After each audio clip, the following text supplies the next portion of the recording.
Hi, everybody. So I was asked to speak about mindset and keeping a positive mindset and keeping the negative out.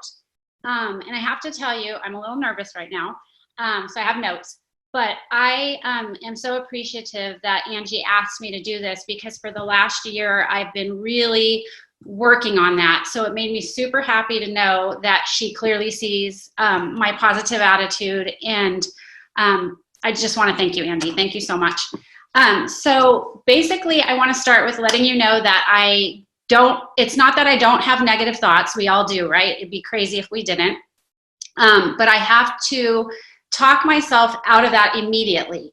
And I do that with a few different things that I'm going to talk about. So the first thing that I do when I have a stressor or something that's causing me to go to those negative thoughts in my mind, I pick three things that have happened to me that are good that day, whether it be that day or that week. I mean, maybe we don't have three things in a day, but I go to the week and I pick those three things and I go through my mind and I tell myself how grateful I am for those three things. So immediately push those negative thoughts out. So before I get into the four main things that I do, I want to talk about a little bit about what positive thinking really is, which it's an emotional and a mental attitude that focuses on the good and it expects results that grow. It's anticipating happiness, health, and success. So you're essentially training yourself to adopt a positive mindset and cultivate gratitude for your own success and for others' success. So remember, when you're stressing out and letting that negativity get to you, your thoughts affect your actions, and your actions in turn translate whether you succeed or not. So this could be in relationships, it could be in your business, it could be how you view the world, etc. So in order to harness the power of positive thinking, you have to adopt an abundance mindset. You want to remember you can't control life's events, but you can control how you react to them. You really can.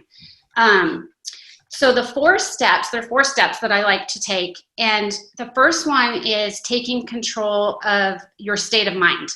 So starting with your body language, you need to kind of, you have that negative coming in. You need to focus on how you're presenting yourself. Are you like slumping over in your chair? Are you like tense? Is your neck hurting?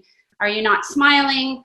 You need to really focus on how you're feeling at the moment and control how you present yourself, especially if you're speaking with somebody else, because those around you will pick up on those signals and they'll act accordingly. And obviously we want to attract positivity and not negativity. So one is taking control of your state of mind. The second thing I do is you have to study your habits and form new ones. So what are those? You need to figure out what those negative, what the things are that are negative, sending you into that spiral, right? So you need to get familiar. Those are your triggers. And I'm going to use an example from obviously with Zyia because we're talking about Zyia. But I used to get so mad at myself when I would ask a rep to join and they said no. And I would blame myself. I would, wonder if it was something I was saying. Is it something, or the way I'm saying it? I mean, I went through all these things in my head and beat myself up. Or I'd get angry with the person, like thinking, how could they not take this opportunity? And like be super upset. And that brings in that negative energy. So you can't let your mind go there. You need to stop in your tracks and get those spiral of doubts out of your mind. Okay, so this is where I tell myself, what am I learning from the situation, which helps me to gear towards the positive, right? So I tell myself in that situation, at least I learned how to be more confident with my next rep that I'm trying to introduce to the company. And I'm feeling confident, I'm feeling more enthusiastic because I just let that last one go. I have to tell you guys, it was so hard for me to even ask somebody in the beginning. And so my thought process is when someone starts to go the no route, I don't let myself go there anymore. And I just move on to the next person with that enthusiasm. And, I tell myself I'm learning from each experience. Okay. So the third thing that I like to do is focus on the words that I choose. So, and this is in daily life too, right? So I try not to use negative words, as obviously we all have negative words that pop in, but you need to really transform your vocabulary. The words you choose in conversation affect how others respond to you. So when I go into a conversation with somebody, I always think to myself, I really want to be the light, right? I want to be, and I love that that's our pillar, because that really drew me into this company, because that's my motto.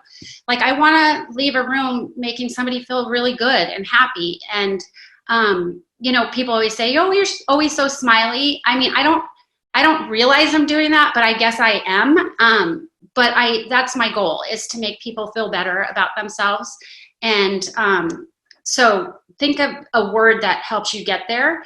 I'm actually going to give you an example of this negative talk. So last week I had a customer really angry because of the stock, the stock situation, and we're low on things, obviously. And she's like, how am I supposed to help Susie, get party points when I can't even find anything in my size? So instead of like going along with her frustrations, which I used to do, I'd say, oh, I totally get why you're frustrated. I don't even go there, because then I'm kind of going along with her negativity.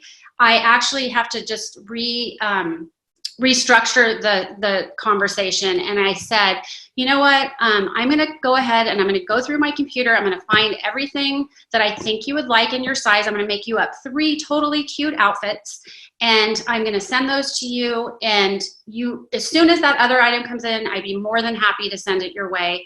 But I'm telling you, you're going to love one of these things, and you don't even have to worry about the sizing, because I'm going to pick it out for you. So I've now changed it to a positive.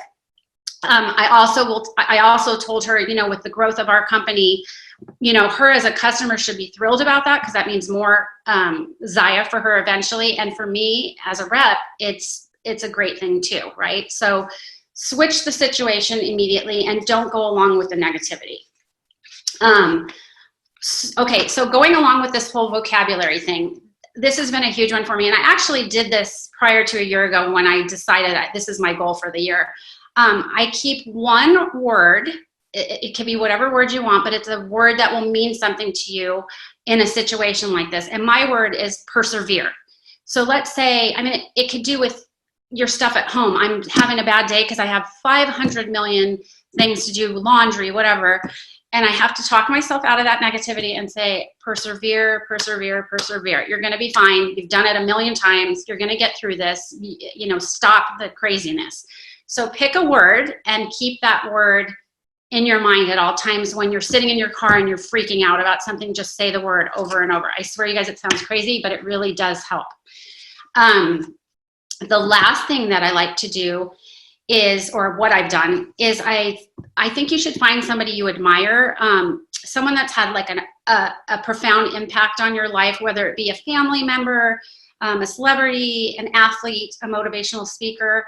You can read up on their quotes or their information, but you need to realize that whatever motto that person lives by, more than likely the chances are that they live by using a positive mindset. Okay, so that's why they're so successful. So I suggest you pull up a quote from them. I want you to read it and embody it.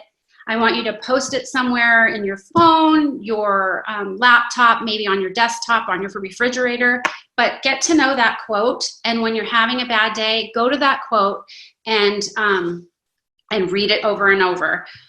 So my quote, I'll give you my quote, is whatever you hold in your mind on a consistent basis is exactly what you'll experience in life. And that's a Tony Robbins quote.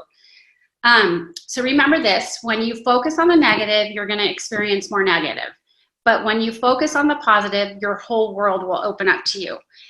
And so as a takeaway from this conversation, in the climate that we're in, I think as leaders and business owners and entrepreneurs, what we do now in the midst of this crisis that we are in really will determine our fate.